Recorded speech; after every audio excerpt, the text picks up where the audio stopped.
Y disculpen que esté un poco presionando con el tiempo, pero sí, ya no tenemos mucho, perdón. Seguimos con Elizabeth Villalobos, de la Universidad de Kansas. Ella es doctora en literatura latinoamericana, egresada de la Universidad de Kansas con especialización en la producción cultural contemporánea en México. Ha presentado su trabajo de investigación en diversos congresos de literatura, teatro y performance en Estados Unidos y México. En el 2002 obtuvo una beca para estudiar en Alemania los efectos estandarizantes de la frontera y la globalización. Y en los últimos años ha investigado la construcción de la violencia y la memoria colectiva en México, Argentina y España. Actualmente trabaja en el manuscrito para la publicación de su primer libro, en el que desarrolla un análisis interdisciplinario sobre la construcción social de la figura del asesino en piezas de la literatura, teatro y cine contemporáneo del norte y sur del país, que demarcan las características de este personaje transfronterizo como un síntoma del neoliberalismo mexicano. El título de su presentación es Los traspatios del neoliberalismo, la problemática reproducción cultural de los mitos y rituales de la figura del asesino en el espacio transfronterizo México-estadounidense. Bueno, primero que nada, quiero agradecer la invitación a leer y el trabajo de Sofía. Y más que nada, sí que es para un gran orgullo y honor estar en esta mesa de la clase con mis seres aquí, pero no se oye. ¿Me escuchan? No. Sí. ¿Listo? Sí, pues lo subo.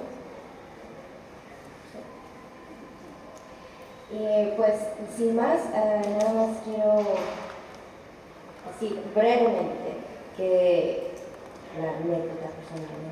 Cuando yo tenía 17 años yo trabajé en una maquiladora y después, ahora, fue solamente por un verano, pero esos 2 meses me quedaron clarísimos porque yo no quería volver a pisar ese espacio, ¿no?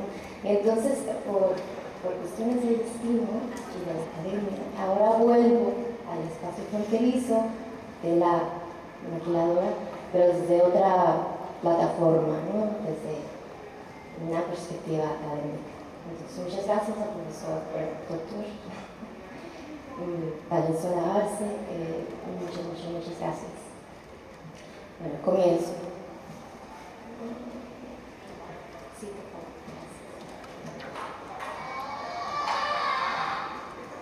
El 1 de enero del 2014, la revista mexicana Nexos identificó a 1994 como el año oscuro, debido a los múltiples eventos de violencia ocurridos durante ese periodo y que han determinado la situación actual de México y sus fronteras. A 2 décadas posteriores, el Tratado de Libre Comercio de América del Norte, o conocido también como NAFTA, por sus siglas en inglés, el imaginario transfronterizo entre México y Estados Unidos ha sido focalizado a través de la perspectiva del personaje asesino que aparece representado en las narrativas de ficción de diversas expresiones culturales con las que se intenta retratar a esta zona.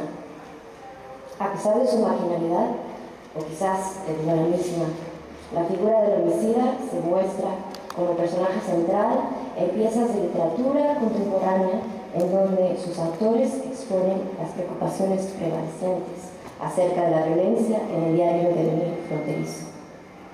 Para abordar el tema de la cultura mexicana, más allá de sus límites territoriales, en esta ocasión he seleccionado 2 obras cuyas temáticas demuestran la interacción socioeconómica y transnacional de México con sus países vecinos.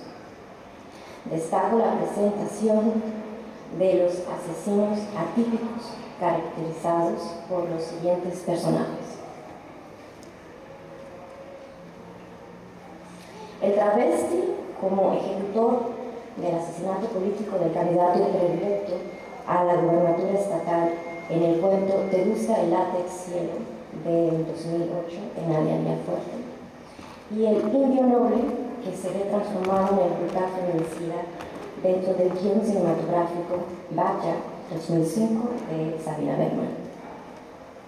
La representación cultural de los mitos y rituales del homicida en el espacio fronterizo da visibilidad a los entramados de la violencia que afectan a esta zona, pero tal reproducción, a su vez, tiende a mitificar al asesino. Y en esta mitificación identifico 3 implicaciones que desfavorecen a los intentos factuales para erradicar la violencia desbordada en esta y en otras regiones geográficas donde se ven calcadas las acciones homicidas. La mitificación del asesino es problemática porque contribuye a la justificación de la violencia de género en el espacio social fronterizo. Exacerba la pérdida de la confianza en el Estado por parte del sector civil frente a la lucha desigual contra la impunidad de los crímenes recurrentes en la región y finalmente profundiza la estigmatización o estereotipo de la frontera como espacio de suspensión de la normatividad moral de todos los individuos que habitan esta zona. A través de la representación del personaje asesino travesti, el cuento de la chapaneca Nadia Villafuerte descentraliza la masculinidad de la identidad nacional mexicana debido a los múltiples niveles de transgresión y marginalidad que encarna este homicida en la frontera México-Guatemalteca. Glenda o Genaro desafía la rigidez del binarismo heteronormativo en el performance de género para abordar abiertamente el discurso de la masculinidad y la violencia que comúnmente se le adjudica a la figura del homicida. Martínez Lainez ubica a Villafuerte como dentro de la nueva generación de escritores de narrativa negra y además destaca a esta autora por ser una de las más arriesgadas por sus descripciones despiadadas de los márgenes sociales de México. En Gender Travel y Abdul Gender de Judith Butler nos ha enseñado que tanto la identidad de sexo como la de género son construcciones formadas de la repetición o reiteración de roles socialmente prescritos. Ningún conjunto de roles de género gobierna de manera universal, sino que más bien estos se ajustan a las narrativas dominantes de cada cultura en particular. La normalización de roles de género depende de la reproducción sistemática de tales performances por parte de los sujetos de una determinada sociedad. A través de tal acto mimético, el sujeto transvesti se desplaza dentro de los patrones discursivos del género, intentando descentralizar o desestabilizar los significantes culturales de la masculinidad. En el tema de lo homosexual en la nueva narrativa mexicana, Luis Mario Schneider puntualiza cómo el estudio de este personaje puede considerarse en sí un acto transgresor, y cito, ya que rompe con el análisis tradicional de personajes canónicos mostrando en su lugar a seres abyectos que exponen las problemáticas de un sector socialmente ignorado en la sociedad mexicana. Fin de cita. Asimismo, en Masculinidades Homosexuales, Gerardo Bustamante Bermúdez explica el análisis tardío del personaje travesti o homosexual en la literatura mexicana, iniciado formalmente hasta la década de 1980, a pesar de que la primera novela titulada Los 41 con esta temática fue publicada por Eduardo Castrejón en 1906. La historia principal del cuento de Villafuerte se desarrolla en torno a la complejidad de la identidad de género del travesti en el contexto del asesinato de Julio Nazar, quien es el candidato favorito a la próxima gobernatura del estado de Chiapas. Después de cometer dicho asesinato, Glenn huye con su cómplice Elena rumbo a Tijuana, en la frontera norte, cuyo viaje se ve interrumpido por la ejecución de Elena en manos de criminales enviados por Antero Rojas, el autor intelectual del homicidio de Nazar, y la huida de frontera a frontera culmina con el encarcelamiento de Glenn. La violencia del asesinato político se posibilita en las acciones de travesti a través del uso de un atuendo varonil en el que se autoidentifica con el performance de la identidad de género masculina tradicionalmente mexicana. El homicidio efectuado por Glenn es parte de la mimesis del tipo de violencia prescrita a los sujetos sexuados como masculinos que en la cultura de la sociedad fronteriza se percibe como un denominador en la figura del asesino a sueldo. En el momento del homicidio de Nazar, Glenn se transforma en un personaje hipermasculino, pero al concluir el acto violento retorna a la ambigüedad genérica del transvesti y termina prisionero en una cárcel para hombres como único responsable del asesinato político. Esto problematiza las clasificaciones existentes de los perpetradores realizadas en los estudios criminológicos, tanto en México como en Estados Unidos, las cuales se encuentran designadas aún en términos exclusivos del rígido binarismo heterosexual hombre-mujer. La falta de análisis de individuos transvestis homosexuales o fuera de la heteronormatividad existente en la teoría jurídica de ambos países añade un nivel más de marginalidad social al personaje transvesti asesino en la frontera sur de México. Tales prácticas legales no solo excluyen a la figura transvesti, sino que asimismo indican la relación entre el territorio nacional y el imaginario social fronterizo.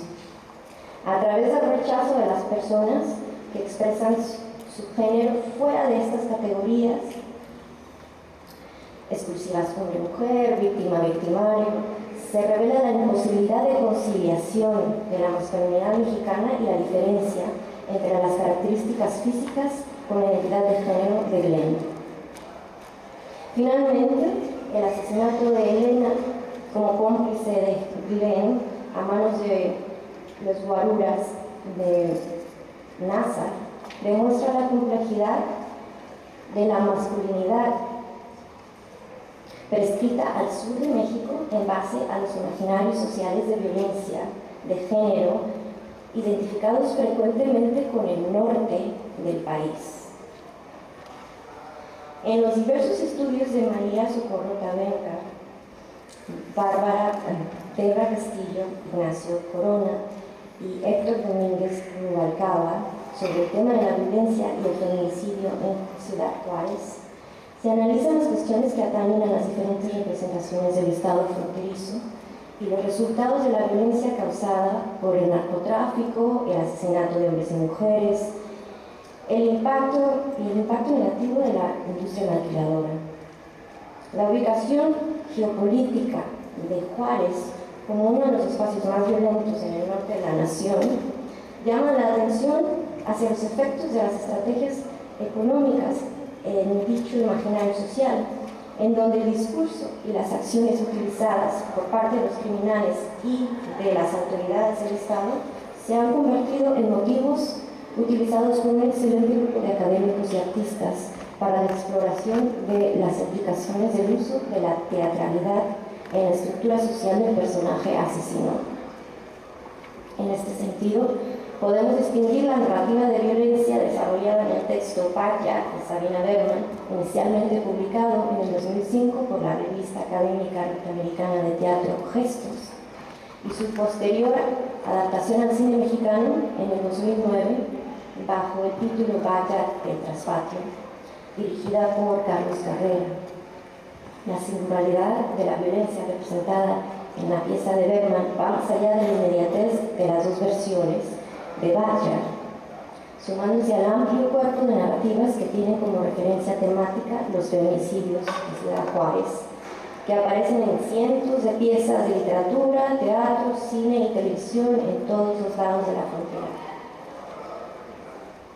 Debido a la tensión entre intelectuales y artistas del centro y del norte del país, el protagonismo del personaje homicida en las obras de escritores y sobre todo de mujeres como Bergman, que hablan sobre la frontera desde la distancia geográfica del Distrito Federal, se encuentra aún pendiente de una mayor exploración en los estudios fronterizos.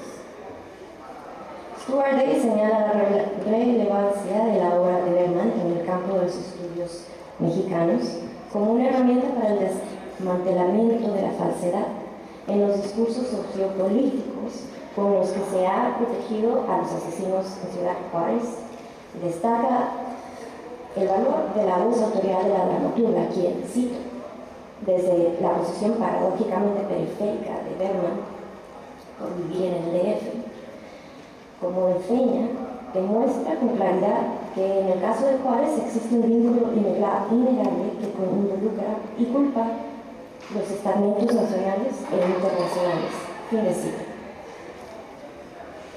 En el caso específico del asesinato de mujeres, el extenso estudio de investigación realizado durante los últimos 20 años por Mark Seltzer subraya la conexión existente entre la violencia sexual y la cultura mecánica de la sociedad industrial dentro del contexto transfronterizo determinado por el intercambio de bienes y servicios de maquiladora. Los asesinatos de mujeres entonces manifiestan una relación entre la producción sistemática de los productos y la violencia repetitiva de los homicidios. Voy a brincarme porque voy a terminar.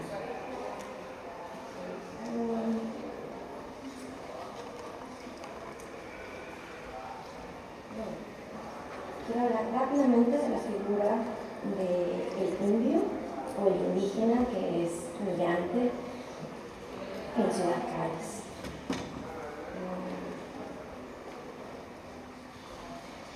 Muy bien. En varios de los estudios interdisciplinarios concernientes en ambos lados de la frontera, ofrecidos por Rosalinda Fregoso y Cintia Bejarano, se ha señalado la manera en que el cambio de la economía y el poder adquisitivo de las mujeres que trabajan en la maquiladora, sobre todo las indígenas que migran a Ciudad Juárez, ha sido un elemento contraproducente durante la obtención de la autonomía de estas mujeres. A pesar de que inicialmente Culberto, el novio de la indígena, que también es indígena, manifiesta su oposición en contra del maltrato de mujeres, al final de la narrativa, este se incorpora a la expresión de la violencia masculina juarense y acepta participar en el plan de sus amigos para violar y asesinar colectivamente a Juana. La penetración de la industria maquiladora en la franja fronteriza significa la penetración del cuerpo biopolítico que se transfiere a la penetración del cuerpo femenino que los asesinos realizan por medio de la posesión sexual de las mujeres en las heridas producidas en la epidermis de las víctimas mutiladas con armas punzocortantes que ya son códigos de lectura características de los feminicidios puntuales. Bergman indica explícitamente a la colindancia entre México y Estados Unidos como el patio trasero o basurero social, imagen que se ha sumado ya a las múltiples metáforas utilizadas en la descripción de la frontera y los desbordes del poder de las empresas transnacionales que conectan, pero también tensionan las relaciones entre los países desarrollados y aquellos en vías de desarrollo. Vale la pena indicar que en este espacio también converge el resto del continente latinoamericano a través de la presencia de los migrantes que llegan de otros países provenientes del sur de México, a quienes, en lugar de viajar en el bondadoso caballo de Troya bicéfalo de Tijuana, se ven obligados a montarse sobre la bestia metálica del ferrocarril rumbo al norte. La reconstrucción social del homicida en Baja problematiza la codificación de la frontera en un espacio liminal tanto para México como Estados Unidos, en donde la corrupción y el crimen devienen directamente de las dinámicas económicas propias del neoliberalismo, desembocado en el asesinato de mujeres. Finalmente, la función de la narrativa de la reproducción de la figura del asesino, tanto en el ámbito textual como cinematográfico de Baccarat, expone el papel de la violencia en el performance de masculinidad del asesino transvesti en la narrativa de Villafuerte. Nos recuerdan también las múltiples conexiones de la impunidad dominante en los homicidios recurrentes en los bordes del país y nos obliga a vincular los crímenes en la frontera norte con los casos de violencia en el sur de México y los miles de feminicidios en Guatemala, y además en otras regiones donde la presencia del neoliberalismo económico ha creado y continúa creando entornos similares a la complejidad social que ha sido potenciada por las empresas transnacionales instaladas en el espacio país. Muchas gracias.